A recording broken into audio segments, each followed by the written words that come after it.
Welcome everyone to the Xojo webinar.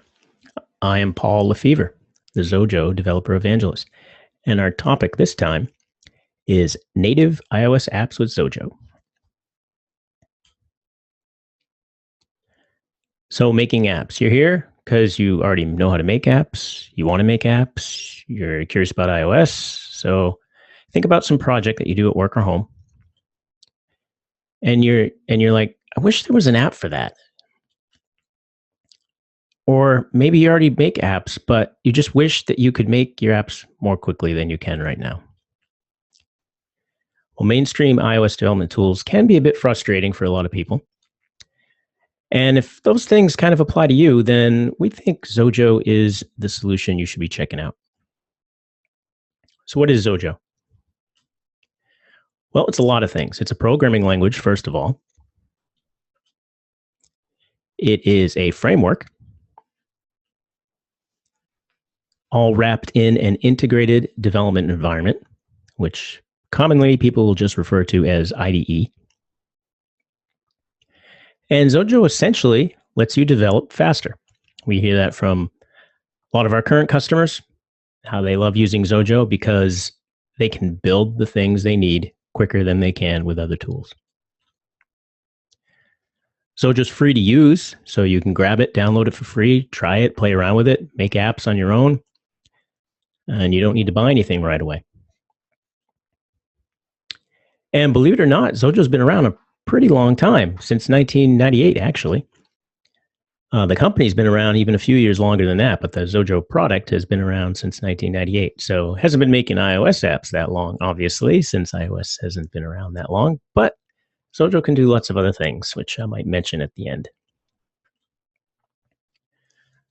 So let's talk about some of the iOS specific stuff that Xojo can do. Well, when you start with Xojo, you choose your project type. And iOS is one of the choices that's available for you. And then once you select it by giving it a name, you're inside of Xojo and you can start to work on your app. Most people will do this by designing an app layout, writing some code. And as you can see, the code is somewhat similar to Visual Basic in how it appears and looks. The object-oriented programming model that Xojo uses is quite similar to Java and Python. So a lot of similarities there if you're familiar with other languages. But also that has the benefit of, if you do know Xojo, using other languages, you already have some skills that you can apply there as well. And then you run into the general development process that you use with most types of things, where you can run your project, you can test it. And in the case of iOS, when you run and test, you're doing this on the iOS simulator right on your Mac. This also lets you debug. You can compile and deploy your iOS projects with a Xojo license to put them on devices, sell them in stores, distribute them using other means that Apple provides. And that's part of the overall development process. And you do that all from within the Xojo IDE itself.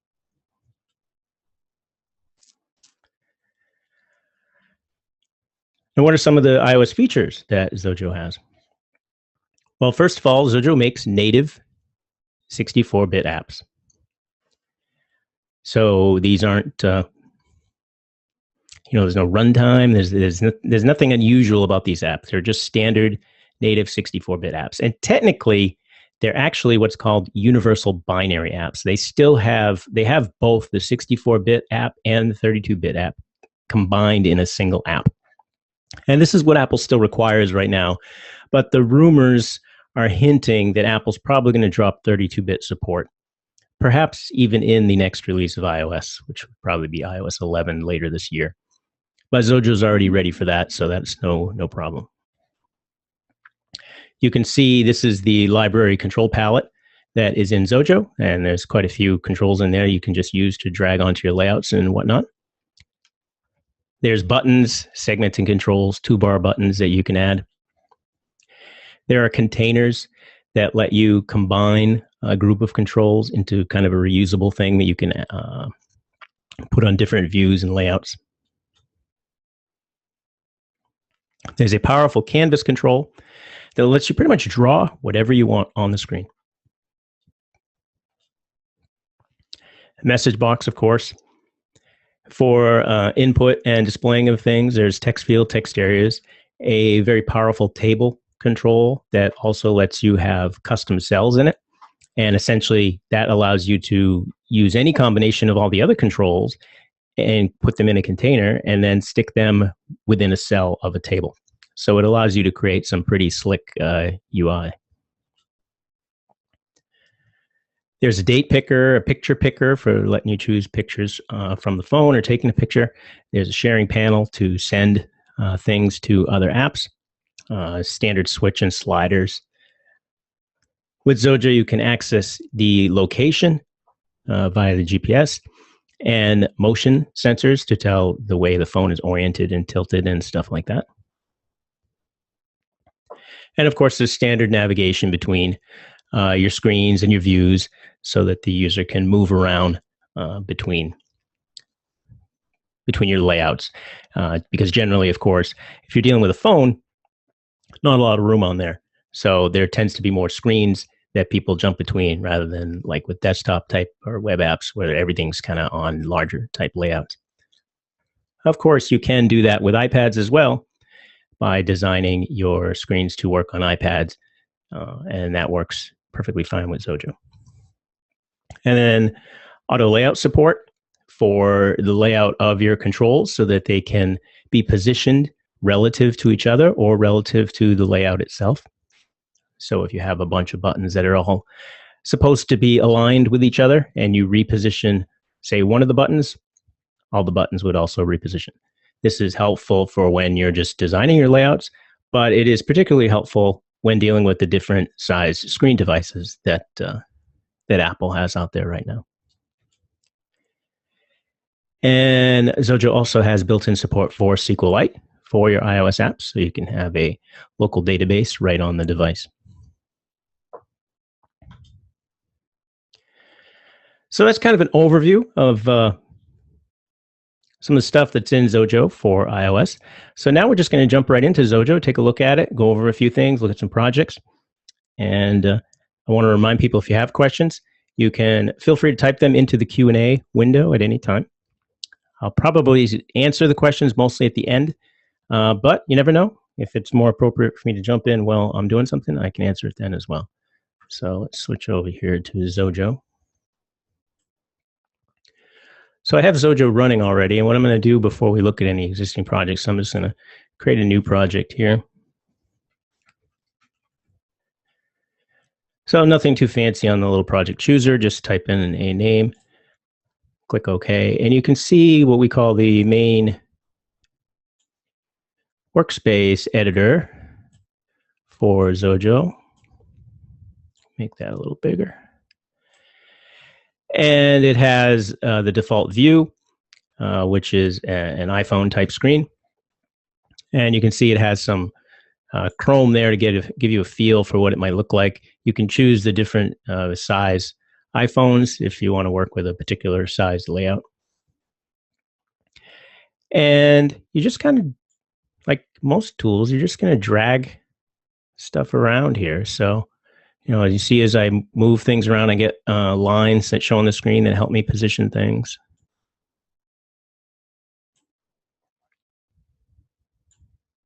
Grab a button here, put underneath.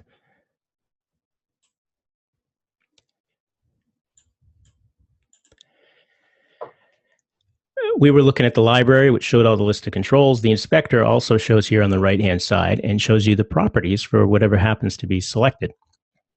So right now I switched to the inspector. I have the button that is selected. So you can see these are the properties for the button. And I can change things. And the layout gets updated as I change them. And in this section, you can see the auto layout rules for each control as they're added. Some rules are auto applied for you as you move things around. You can see this particular item has a rule that the horizontal center of the button is the horizontal center of the view itself. And that the top of the button is actually set to be the bottom of the text field plus a little gap. And that was all added automatically. You can add other rules as you needed to if you have, more complex needs, or if it didn't figure out exactly what you wanted based on how you were dragging stuff around. You can also click on the text field to see its properties, and it has different properties. You can control, what type of keyboard it appears when you start typing in it on the phone itself, whether it's password and placeholders and other stuff.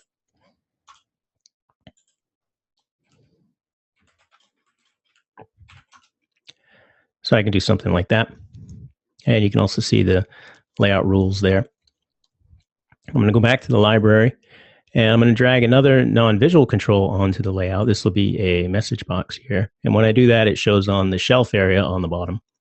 And that I'm going to use to display a message. What this little rinky-dink app I'm kind of throwing together here as I'm talking is going to do is you're going to type your name in the text field, click the button, and it's going to display a little message with your name using a message box. Not a lot of code in this app. Actually, at this point, there is no code in this app. So where would code go? Well, the action that this app does is you tap the hello button. So we're going to click on the hello button, and I'm going to come up here to the command bar and add an event handler to it. And the action event handler is the event handler that's called when the button is tapped.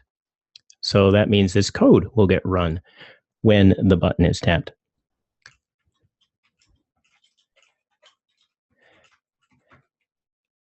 And here I can, start to type Xojo code using the syntax. I'm just creating here a simple string variable that's going to contain the text hello at the front, and then at the end, I'm going to add whatever is typed in the text field.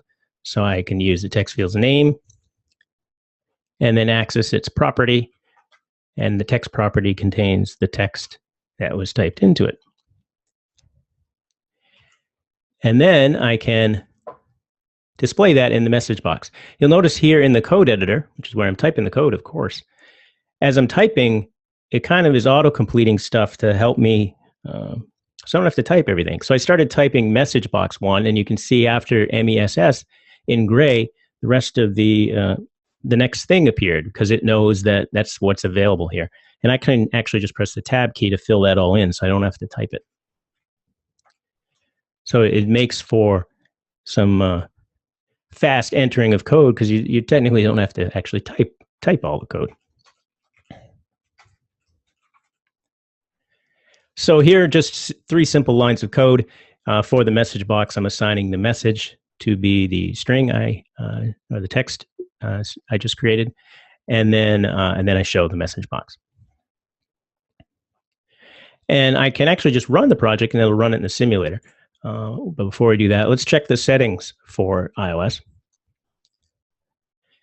And when you're testing, the one you're probably most concerned with here is the simulator device, because you may want to test your app on a variety of devices. And there's a variety of different iPhone and iPad devices that are available by default when you have Xcode installed, which includes the iOS simulator.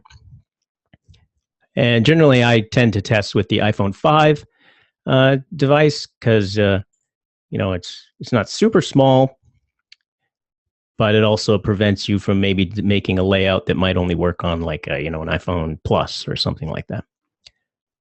And then I can just click the run button here, and you can see it quickly built our application, and then it told the simulator to start, which you have to wait for that to actually boot, which can take varying amounts of time. And then once it boots up, it sends over the Xojo app and runs it. So here I have the app, and in the simulator, I can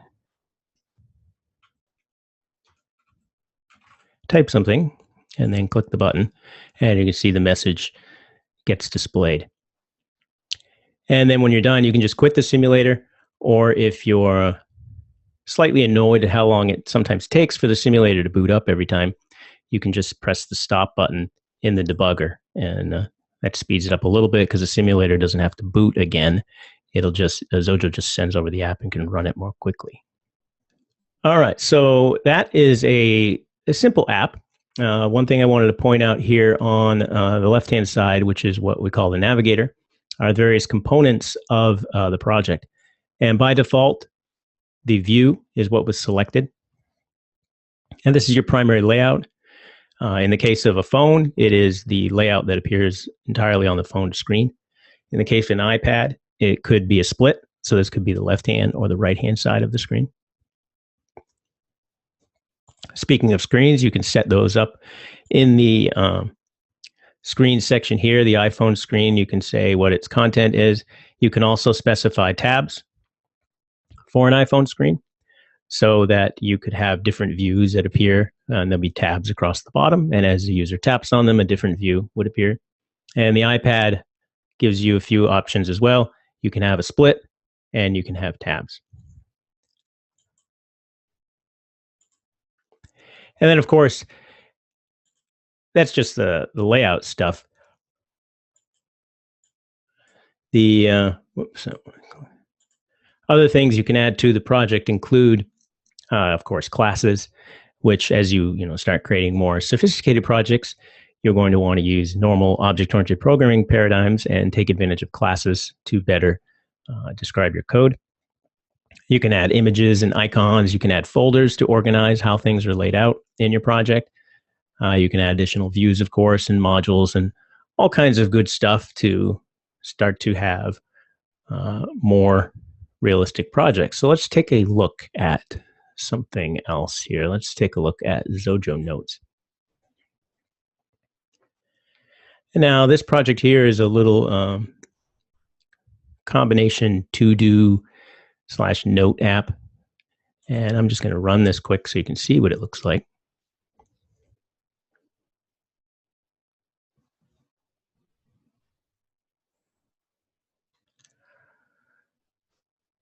So you can click the button on the toolbar, create a note,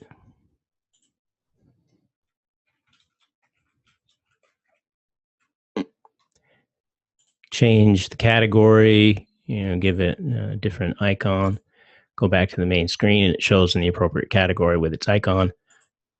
You can click on various ones to view them. So that's a little bit more sophisticated. You can see right here, this listing of information is an iOS table. And then when it comes to this screen, some of the controls you're looking at here is a label, there's text field, there's a larger text area here that allows you to type multiple lines of text. And there's a couple segmented controls, one showing just text and another one showing icons. So what does that sort of project look like? Well, you can see it's not really too bad here. There's just a couple views and a class, and then a folder containing some images. Not even a lot of those, really. And you can see the list view just has, primarily a giant table, an iOS table on it.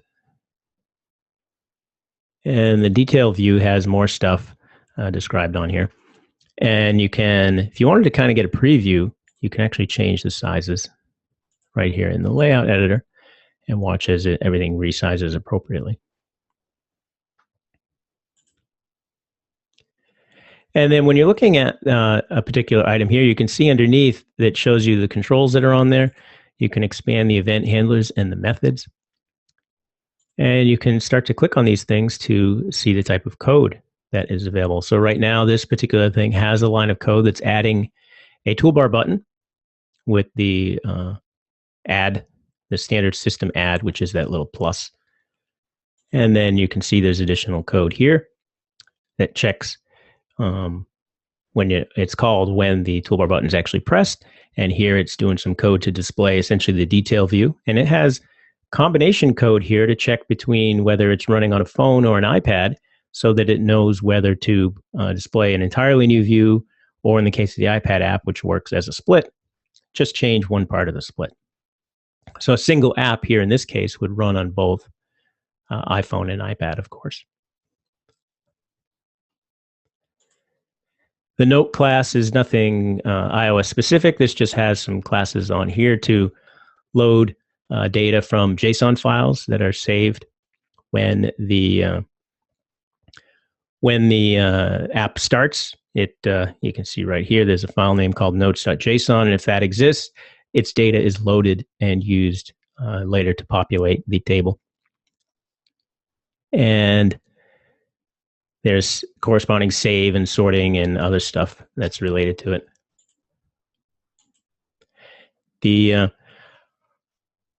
Let me just slide this over here. I got a question here since I'm in here. Is it possible to set fonts for the list table? If you use the customized cells for the table, you can put whatever you want in the customized cell, which would include labels or other things that have different fonts, different font sizes, different layouts, or whatever. So that's how you would have different fonts for what you're displaying inside of a list. And then looking here at images, you can see the retina image, which is kind of in this case the center one, and then the non-retina image. In most cases, you're going to obviously need a retina image. I think at this point, all of Apple's devices are retina aware, that at least they currently sell. I think the current version of iOS might still run, maybe it's iOS 9 that runs on non-retina iPads, maybe. And in that case, you know, a 1x image might be used there. But you can get away with just 2x's if you really had to. And larger sizes may be used on like Plus devices or other iPads that have even larger screen sizes. And then once you have your images set up here, you can just refer to them by name in your app to display them and whatnot. So what I want to do now is I want to build this app real quick here. So if I go to the build settings, I can change my team to be one of the accounts that I have set up with my Apple developer account. So I'm going to choose my personal one, since I know that one is configured on this computer. And then I can just click the build button, because I'm not going to submit this to the App Store at this point. If I were, I would just flip this switch on and do a build, but I just want to do a build for it.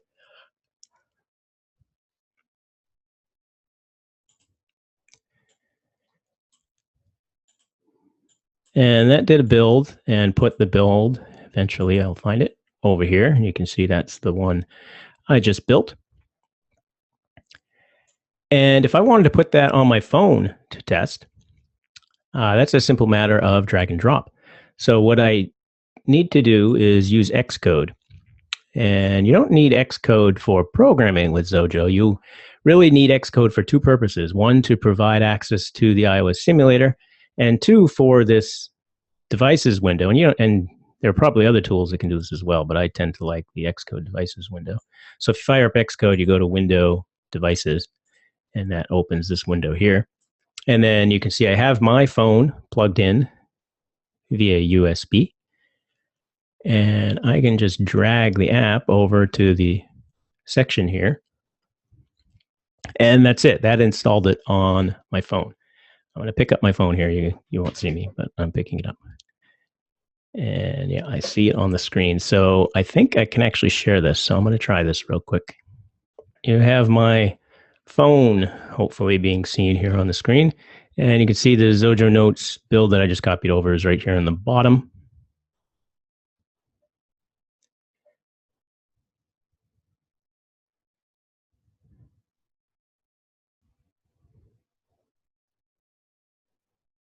A little hard to type. My microphone's right in front of where I'm holding my phone. All right.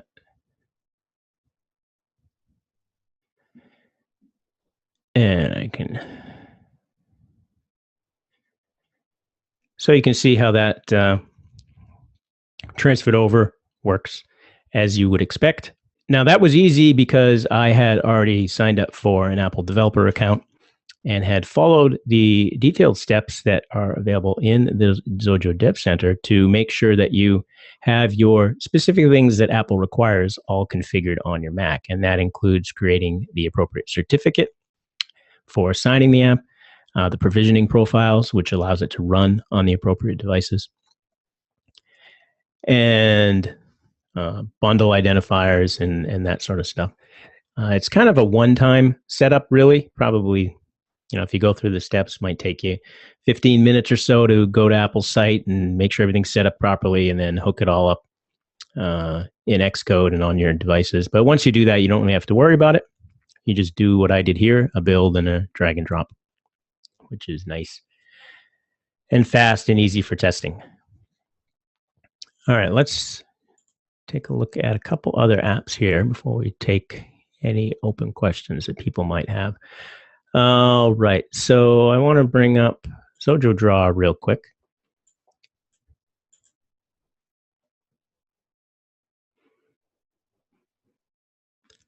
I'll have links later in the slides. This app is actually available in the App Store, so you can find it in the App Store. Just search for Xojo; it'll come right up. And this is not super exciting, but it lets you draw things. There's my house with a chimney and a bad window. I'm not an artist, and drawing with a mouse is even harder than drawing on a phone with your finger. So little app here. This is using the canvas here in the center, tracking the tap coordinates and the drag to draw the lines and that stuff. There's a alternate view that appears that allows you to change things like the line size and the color of the pen. And then there's ability to quickly save this to the camera roll or send it off to another app or something like that.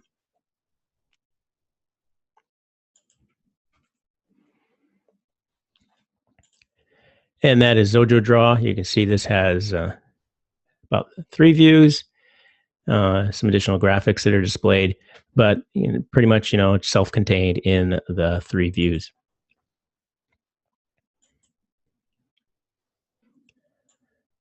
This little app here is kind of it's a really simple speedometer that's using the location feature of Xojo.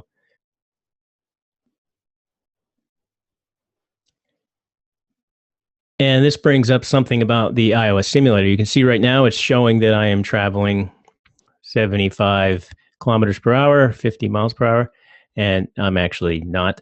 But the simulator has some ability to simulate some things, and including here in the debug section, there's a location menu that allows you to have the simulator send some essentially fake location data using a variety of options here. And I have it selected for freeway drive. So it allows me to kind of test this without having to put it, on one of my devices, go hop in the car and drive around to see if it's working the way I want. That would be really tedious testing. So that's kind of neat. But it does bring up other points that the simulator can't do everything.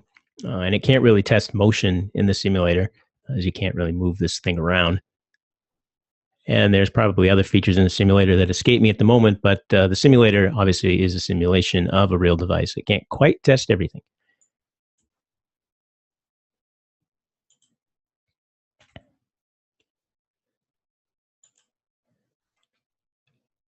For stuff that Xojo doesn't have built in that is available on iOS, you can use declare statements to access.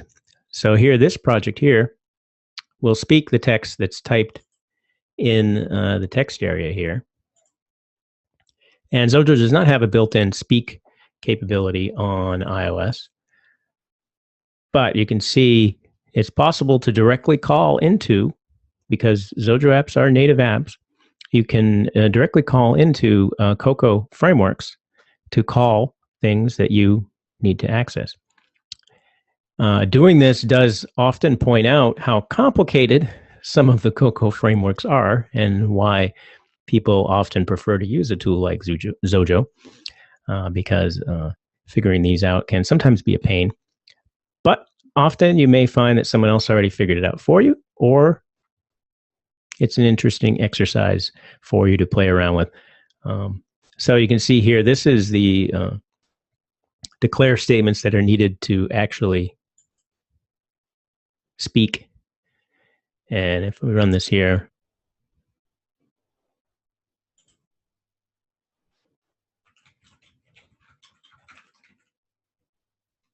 how are you today? And hopefully you all heard that, but just another thing you can do with Xojo. And the last thing I wanted to briefly point out here is our Eddie's Electronics app, which I'll run here first. This is a more sophisticated iOS app that shows off a variety of features. The first thing you'll notice here is that it's actually running on an iPad. I have it set to start as an iPad by default. It can run on an iPhone as well, of course.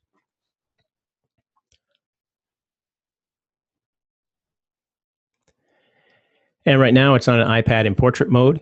And I can go over to the simulator here and I can rotate it if I wanted, get it in landscape, which is probably how it would be more typically used. And you can see this is showing off a split view.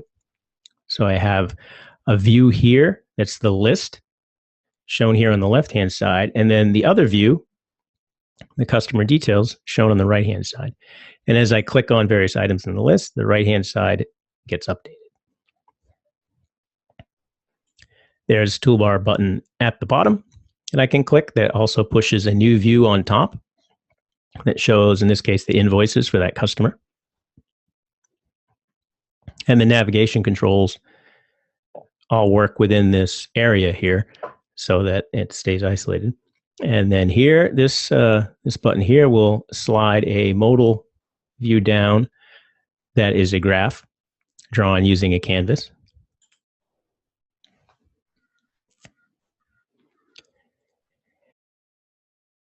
There's also an edit button up here that switches the view over to a view that has editable fields so that I could type in different information or change things. And all this data is stored in a SQLite database.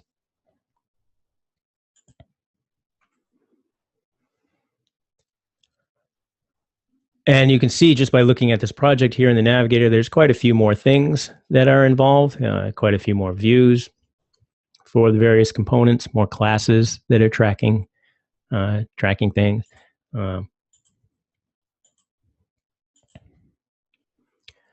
You can see the save method for a customer has some SQL that it creates to save each of the fields, and then it calls an SQL command to actually, well, it sends that command over to SQLite so that it can do the update.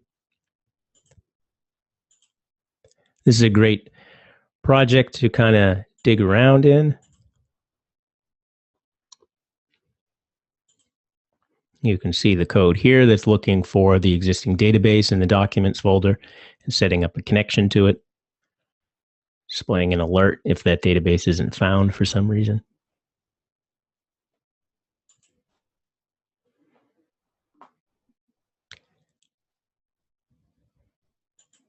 And I think that was the last app I wanted to point out here. All of these projects that I showed you today are included in the Xojo download. They are actually, if you go to examples, you can go to the iOS folder here, and you can see there's a bunch of folders. There are way more iOS examples included with Xojo than what I've just kind of gone through here with you. But you can go through the apps to find Eddie's Electronics and Xojo Notes, among other things. So definitely check these out. You know, you can just open them in Xojo and run them real quick in the simulator to get a feel for this type of things that you can do. You can use them as starting points for your own apps, change them around. Certainly if you're a beginner starting from scratch, at least when I was a beginner starting from scratch, I always liked to open other people's projects, run them, and then kind of monkey around with them, change things here or there, add some stuff to it, see what worked, what didn't. Kind of gives you a good feel for how the tool operates. All right, so I mentioned Xojo Draw is available in the App Store. And you can find it just by searching for Xojo. Should show up. And the page in the App Store looks like this. In addition to that, the full source code for Xojo Draw is also on GitHub. So you can go to the Xojo section of GitHub, go to Xojo Draw, and you can pull down the full source code there and get a feel for what an actual app looks like that was made and built and submitted and accepted by Apple and now in the App Store. I already mentioned that Xojo includes many other iOS examples, so certainly take a moment to go through those and try them out. And really, you should use Xojo, like more than 200,000 other people around the world that love Xojo. And of course, Xojo is not just for iOS. You can start using it with iOS, but Xojo also makes apps for lots of other things. You can make desktop apps that run on Mac, they run on Windows, they run on Linux, they run on Raspberry Pi.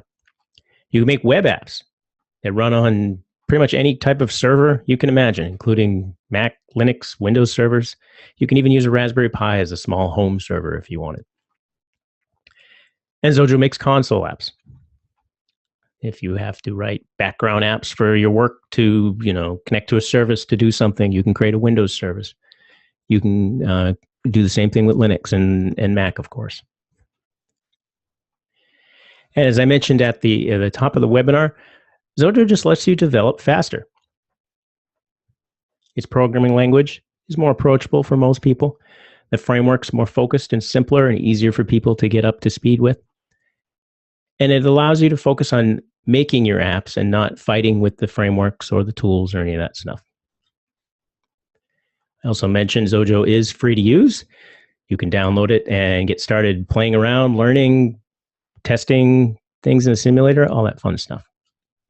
So you can get started today, Xojo.com/download. And I didn't mention at the top, but we did just today ship Xojo 2017 release 1.1. There's a minor fix release for the first release that came out last month. So if you weren't aware of that, you might want to grab that little patch release with some fixes in it. If you're just starting out, we offer a free book called Introduction to Programming. And there is also an iOS addendum that's available with that, included, that shows you a bit about iOS. You can find that at Xojo.com/learn. We always encourage people to head over to the Xojo forum, forum.xojo.com, a busy, happening place. And unlike a lot of forums that maybe you have gone to and then quickly stopped using, the Xojo forum is actually fun, friendly, and has useful information. So certainly check it out. The Xojo Dev Center is the home for documentation, videos, all kinds of stuff. You can go to developer.xojo.com. 2 pages that are useful are the iOS user interface overview, which is in the user guide. And that covers all the various controls that are available for iOS. And then also the iOS framework page, which covers all the specific features from a language reference standpoint that are iOS specific. And there you'll find all the details on the classes for things like databases, all the details of all the control classes and other things that you can use with iOS. And I have a treat for people on this webinar. If you buy Xojo using this coupon code, you can save 10%. And the code is Xojo10.